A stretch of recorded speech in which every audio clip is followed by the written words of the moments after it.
Chers téléspectateurs de Renouveau TV, bienvenue dans cet autre numéro de votre émission Invité politique. Invité politique reçoit aujourd'hui Maître Moutaga Tall, président du Synit Faso Yiriwatan et figure emblématique du mouvement du 5 juin. Bonjour, bonsoir Maître. Bonjour. Maître, mouvement du 5 juin, finalement, on peut dire tout ça pour ça.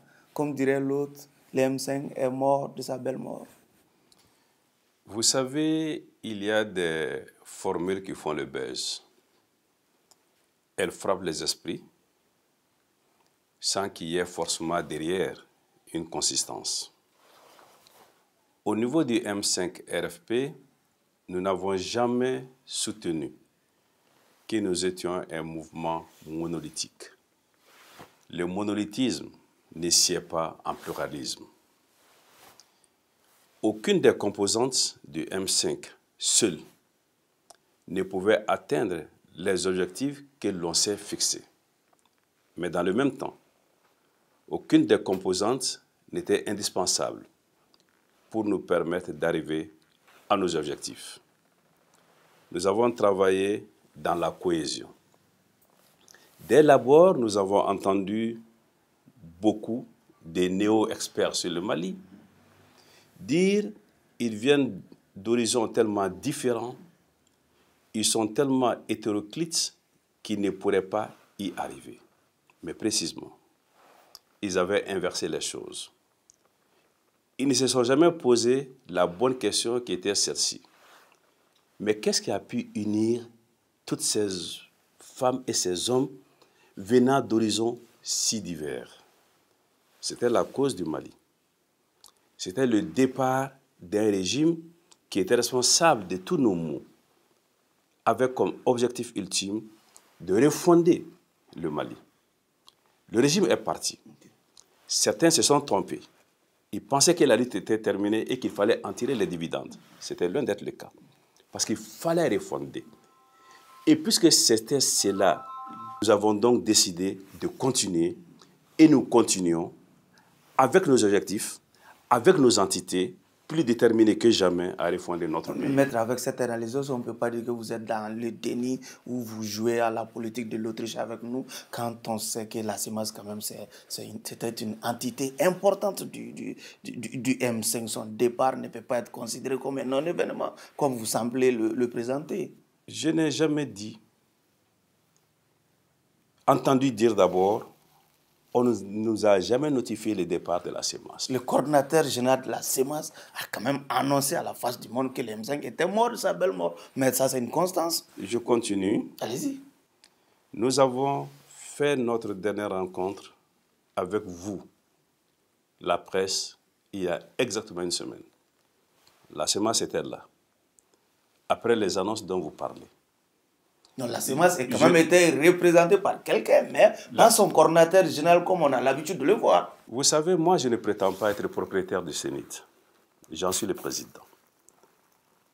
Donc, les choses... Mais vous incarnez le Synit. Non, je suis président du Synit. C'est tout. Et je ne polémique pas sur la présence ou le départ d'une entité. Voyez-vous, nous sommes plus de 400 associations, partis politiques, groupements, plateformes, syndicats au sein du M5.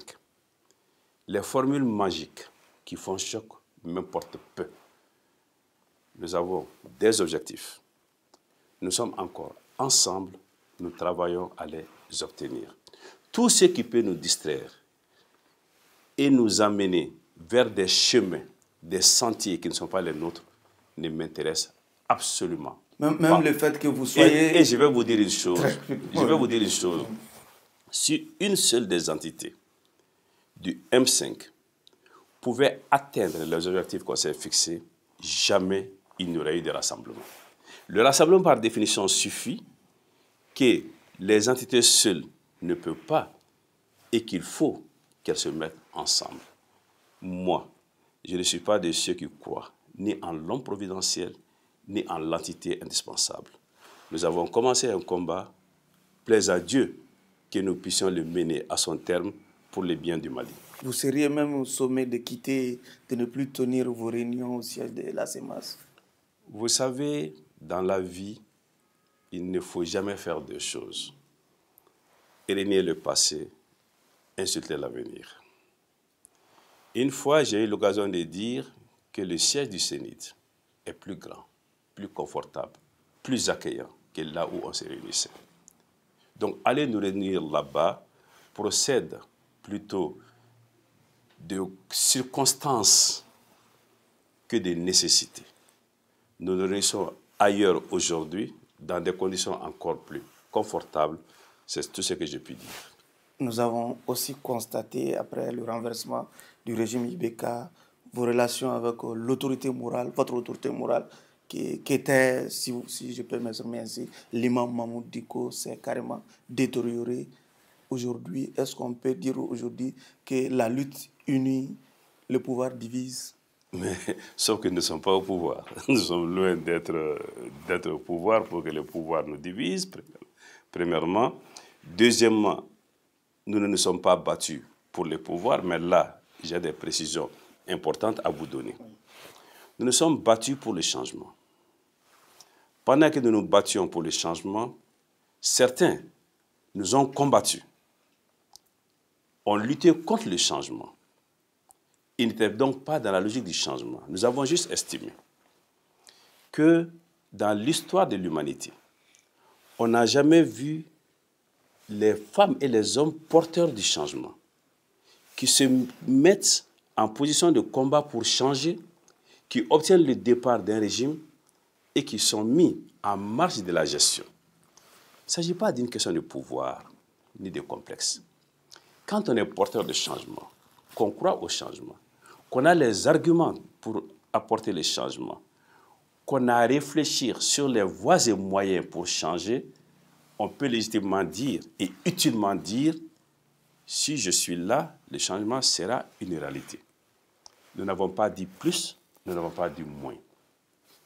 S'agissant de l'imam Mahmoud Dicko, je reprends ce que je viens de dire parce que je crois fondamentalement. Ne réunions pas le passé, n'insultons pas l'avenir.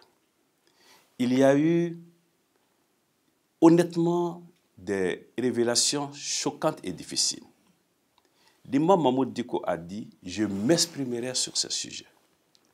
Nous avons dit « Nous attendons quand même qu'il s'exprime parce qu'il ne faut jamais présumer les choses et porter des accusations gratuites. » Mais c'est à quoi je m'engage personnellement.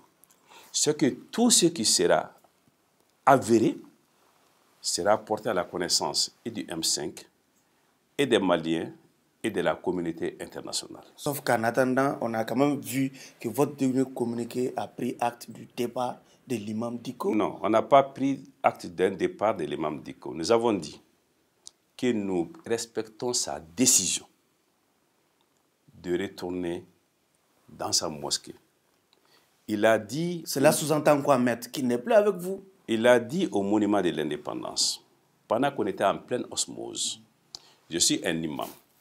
Ce que je sais faire de mieux, c'est guider une prière. Je retourne dans ma mosquée. Nous avons dit, nous en prenons acte. Pas plus, pas moins. Mais ce qui est important, c'est qu'encore une fois, ne présumons rien. Je l'ai dit, des faits suffisamment graves et choquants ont été annoncés ici et là. Mais croyez-vous qu'au niveau qui est celui du M5, nous devons nous en tenir aux rumeurs pour porter des accusations à telle ou telle personne, quel que soit le rang et la qualité de cette personne? L'imam a dit, je vais m'exprimer. On attend qu'il s'exprime. À partir de ce moment, nous aurons tous les éléments à charge et à décharge et nous nous exprimerons. Mais avant, ne comptez pas sur moi pour en dire plus. Justement, maître, en attendant c'est la réponse à toutes ces questions, à toutes ces interrogations, certains observateurs quand même pensent déjà que vous, qui avez une certaine expérience en politique, que vous soyez traîné dans la boue ou quand même par l'imam qui quand même continue à collaborer avec les nouvelles autorités de la transition et que vous restiez au bord de la route. Non. Encore une fois, nous ne l'avons jamais dit que nous arrêtons de collaborer avec les autorités de la transition. Nous ne l'avons jamais dit. Nous avons dit une formule que les Maliens comprennent. La transition, c'est notre bébé. nous en prendrons soin. Puisque, allez-y. Nous en prendrons soin.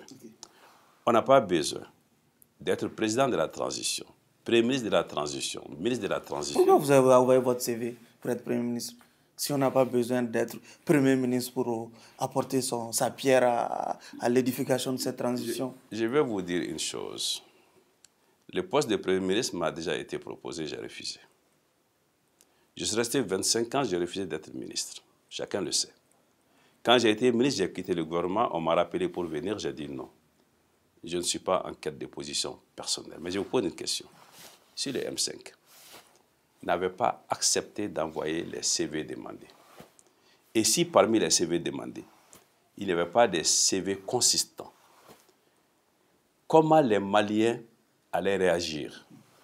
Ils se sont eux-mêmes auto-exclus, ils se sont mis en marche. On ne pouvait pas accepter que cela soit dit. Il fallait donc rentrer dans ce jeu, aller jusqu'au bout pour que les Maliens par eux-mêmes, qu'ils voient, qu'ils entendent et qu'ils comprennent. Voilà ce qui nous a motivés. Et puis on a entendu de bons esprits dire, mais pourquoi 14? On avait 24 heures pour décider. On est 400 associations. On a dit, tous ceux qui pensent qu'ils peuvent, qu'ils envoient. Croyez-moi, 14 sur 400 associations, en 24 heures, sans avoir le temps de tamiser, sans avoir le temps de dire, toi tu retires cela, même d'analyser, à mon avis, on reste dans des bases plus que raisonnables, même désintéressés. Est-ce que vous avez des représentants dans le gouvernement? Non. Le M5 n'a pas de représentants dans le gouvernement. Je vais vous expliquer. Il y avait des discussions qui n'étaient pas achevées quand le gouvernement a été annoncé. Est-ce à dire que personne dans le gouvernement ne se revendique du M5? Non, ce n'est pas la même chose. Vous savez, lorsque nous sommes allés aux concertations sur la transition, nous ne savions pas. Le soir, nous avons passé une annonce en disant que ceux qui sont M5 et qui ont des responsabilités dans les commissions se retrouvent à notre siège le soir à 21h. Nous avons vu venir les 5 présidents des 5 groupes qui étaient tous membres du M5. On ne les connaissait même pas. Le M5, aujourd'hui, le peuple malien se l'est approprié. Nous sommes des millions à appartenir au M5. Donc, à partir de ce moment, on ne peut pas retirer à quelqu'un la qualité d'être militant du M5 parce qu'il a fait telle chose, parce que... Non. Et puis j'entends d'ailleurs tellement de gens aujourd'hui parler au nom du M5, dire je suis M5, j'en suis fier, c'est vrai. Mais parler au nom du M5 suppose en avoir mandat, c'est-à-dire être au comité stratégique ou être mis en mission par le comité stratégique. Ce n'est pas toujours le cas et quelquefois ça crée des confusions regrettables. Donc je réponds à votre question. Non, le M5 en tant que mouvement n'a pas envoyé des représentants dans le gouvernement de transition du Mali. Par contre, la CEMA se reconnaît avoir un représentant dans le gouvernement qui est membre de Salia Touré. Je pensais que vous parliez du M5. Oui. Je vous dis, le M5, Justement, en tant qu'entité, n'a pas envoyé de ministre au gouvernement. J'ai bien compris votre logique. La CEMA se reconnaît avoir un représentant dans le gouvernement. Est-ce qu'un acte de trahison, comme certains semblent le présenter de la part de l'imam encore, l'imam Diko? Je vous ai dit que rien ne restera dans l'ombre, que tout ce qui sera avéré sera porté à la connaissance des Maliens, que je ne me mêlerai de rien qui est présumé et qu'il faut savoir se mettre au-dessus des colères, au-dessus des accusations sans fondement, mais que nous aurons la loyauté de dire aux Maliens tout ce qui s'est passé. Et je vous avais dit que je n'en dirai pas plus, cette fois, je n'en parlerai plus. Quelles sont vos relations aujourd'hui avec le CNSP? Le CNSP, nous avons eu des relations assez difficiles dès l'abord. Et nous l'avons dit dans notre dernière déclaration. Je pense qu'il y a eu des erreurs de départ et aussi beaucoup d'entre-gens pour éloigner ce qui devaient être les deux entités qui devaient se donner la main énergiquement pour conduire la transition et franchement, ça aurait été une très belle réussite. Mais voyez-vous, nous savions, nous, qu'on n'était pas aimé et même qu'on était un peu fragile. Nous avons tenu tête quand on nous demandait de collaborer. Vous avez été naïf? L'un s'en fout. Rien ne nous a surpris. Absolument rien. Je le répète, au niveau des M5, en dehors du président de la République, toutes les charges au niveau de l'État, du plus élevé au plus bas, ont été exercées par des membres du M5. Toutes les charges, sans exception. Quand des femmes et des hommes de cette qualité se mettent ensemble, il ne faut pas croire qu'on peut les rouler dans la farine ou qu'on peut les dribbler facilement.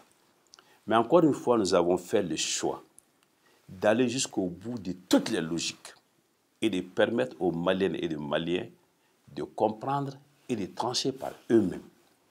Si ça devait être repris, nous ferons exactement de la même façon. Autrement, on nous dira, voyez-vous, ils présument, ils portent des accusations gratuites, tout cela ne repose absolument sur rien. Nous savons exactement ce que nous voulons. Et croyez-moi, nous allons atteindre nos objectifs et refonder le Mali. Je vous disais que nous faisions face à beaucoup d'adversités. Il y avait un régime face à nous, très fort. Il y a tous les intérêts liés à cela. Il y a l'État qui tient encore. Il y a tous ces milliards amassés qu'on veut protéger. Mais il y avait aussi tous ceux qui s'étaient planqués quand on se battait et qui voulaient être aux premières loges après le départ du régime. Si toutes ces forces se coalisent contre vous, sachez que vous allez vers un combat difficile. Nous le savions, nous l'assumerons jusqu'au bout. Nous ne sommes pas dans une logique d'exclusion de qui que ce soit, mais de faire en sorte que le changement soit une réalité. Et que tous ceux qui n'étaient pas dans le changement, qui pensent qu'ils peuvent être acquis au changement, soient les bienvenus. Mais nous n'accepterons pas.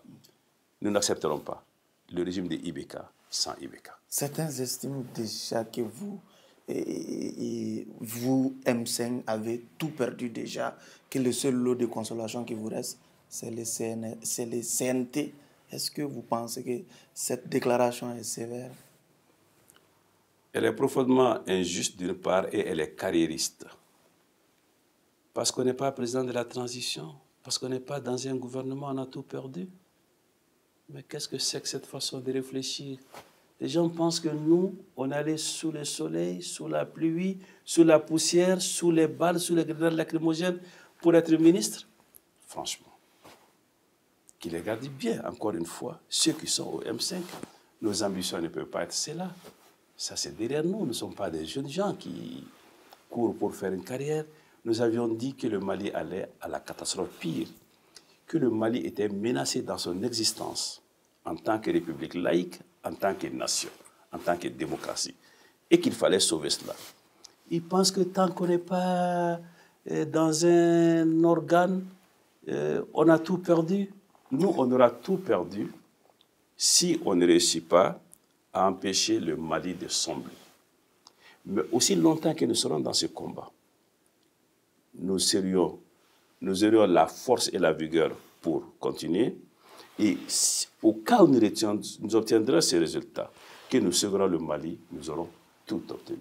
À ce moment, pourquoi vous avez réclamé la présidence du CNT, par exemple, parce une bonne partie de cette institution? Parce que nous pensons encore une fois qu'il n'y a aucune raison de se faire des complexes, qu'il n'y a aucune illégitimité à dire que le changement doit être porté par les acteurs du changement si on veut atteindre le changement.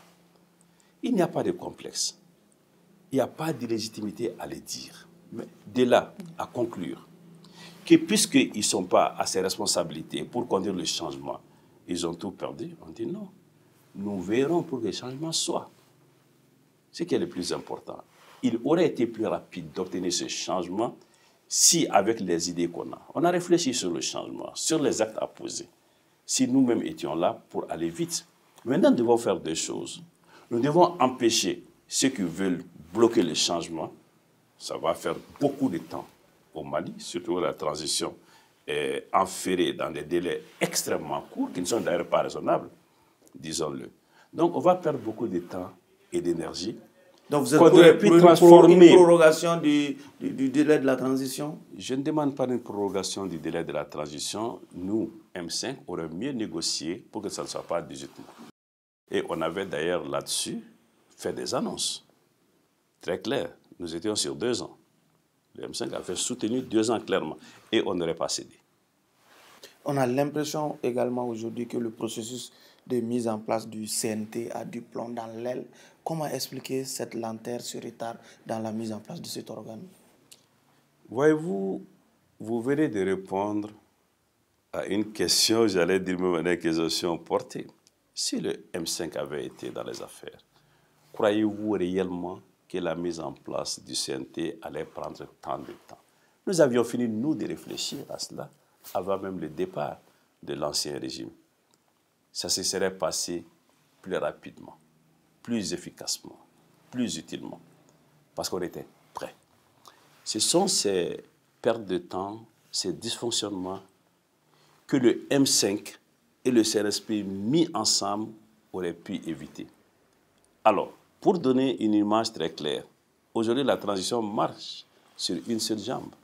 Donc elle ne peut pas aller aussi vite que si elle marchait sur les 2 jambes, celle du CNSP et celle du M5. Donc les choses se passeront jusqu'au bout, beaucoup plus lentement, parce que ce serait un exercice d'unijambiste au lieu de 2 jambes qui vont quand même plus vite qu'une seule jambe. Et si les CNSP arrivaient à s'imposer à la tête du CNT, quel serait le comportement du M5? Mais on soupçonne déjà un militaire d'avoir des intentions du genre. Moi, je vous ai dit, je le répète, nous ne présumons pas. Nous jugeons aux actes.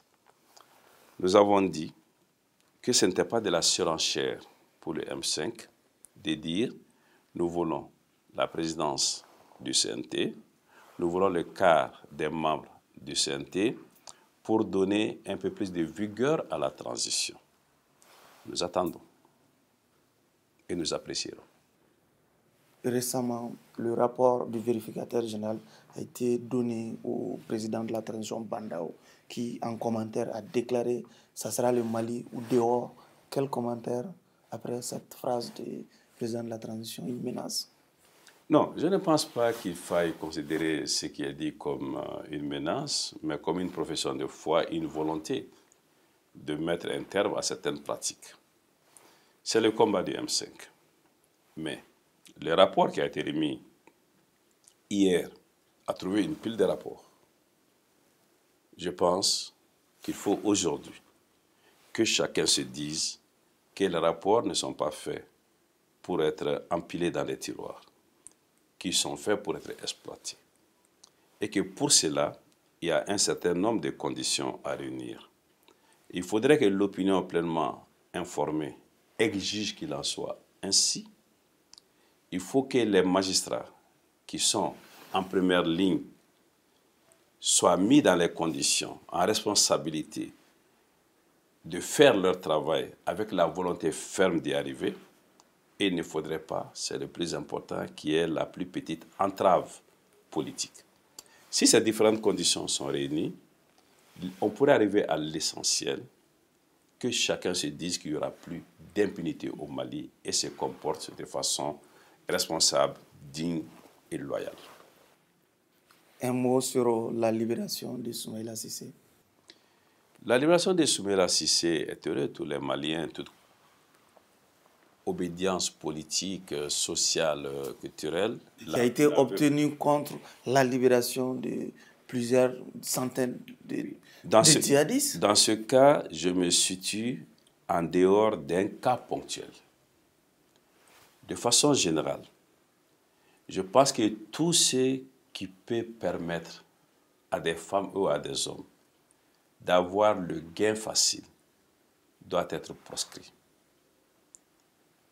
Il faudrait qu'il y ait une doctrine du Mali partagée avec les partenaires du Mali, partagée dans la communauté pour avoir une seule et même conduite face aux preneurs d'otages. Aussi longtemps que cela ne serait pas fait, On va rester dans les cas particuliers. Et moi, je pense qu'au niveau de l'État, et ça d'ailleurs au niveau de toute une communauté d'États, au niveau du Sahel, il faut éviter le cas par cas. Il faut avoir une doctrine. Et cette doctrine doit être clairement annoncée aujourd'hui, au minimum par les États du Sahel, et partagée avec tous ceux qui interviennent aujourd'hui dans le Sahel. On peut dire que libérer Soumaïla Cissé et 3 autres otages contre 200 terroristes, est-ce que les jeux en valaient la chandelle? Je vous ai très clairement répondu, je peux reprendre. Je me réjouis de la libération de Soumaïla Cissé, je l'ai souhaité. Quand il a été libéré, je l'ai salué. Mais je dis, les cas particuliers ne peuvent jamais permettre de gérer un problème général. Il faut aller vers une doctrine pour l'avenir. Voilà. Peut-être nous sommes pratiquement à la fin de cette émission. Un dernier mot à l'endroit de tous les militants sunnites. Vous savez, beaucoup de gens disent beaucoup de choses du CENID sans aller dans des analyses de fond. Le CENID aujourd'hui doit être considéré comme un parti miraculé. D'abord, une révolution mange ses enfants. Le CENID, nul ne le conteste, a été à première ligne pour l'instauration de la démocratie au Mali. Il a pu survivre. Deuxièmement, le CENID a été le premier à s'opposer au pouvoir installé après la transition, a tout donné pour ça et a tout subi. Les prisons, les relèves dans l'administration, les marchés publics interdits à ces militants opérateurs économiques, toutes les portes fermées. Nous avons tenu bon. Aujourd'hui encore, dans des difficultés de toute nature, nous tenons bon. Et le CENI, chacun en convient, n'est peut-être pas arrivé aux affaires, mais fait partie des rares partis politiques au Mali où le militantisme n'est pas un vain mot, où tout ce qui est exigé d'un parti politique est appliqué. Alors, quand on me demande de dire un mot, je dis toute ma reconnaissance, toute ma fierté pour ces femmes et ces hommes qui ont mis les idéaux des partis avant tout et qui ont tout donné, qui ont beaucoup perdu pour cela. Merci à vous, femmes et hommes, d'hier, d'aujourd'hui et sans doute de demain. Maître, merci d'avoir accepté de nous recevoir ici chez vous. C'est moi. Merci infiniment d'être venu. Ainsi prend fin ce numéro de votre émission Invité politique qui recevait Maître Moutaga Tall, président du SUNIT Faso Iruaton, figure emblématique du mouvement du M5. À un autre numéro de votre émission Invité politique. Au revoir.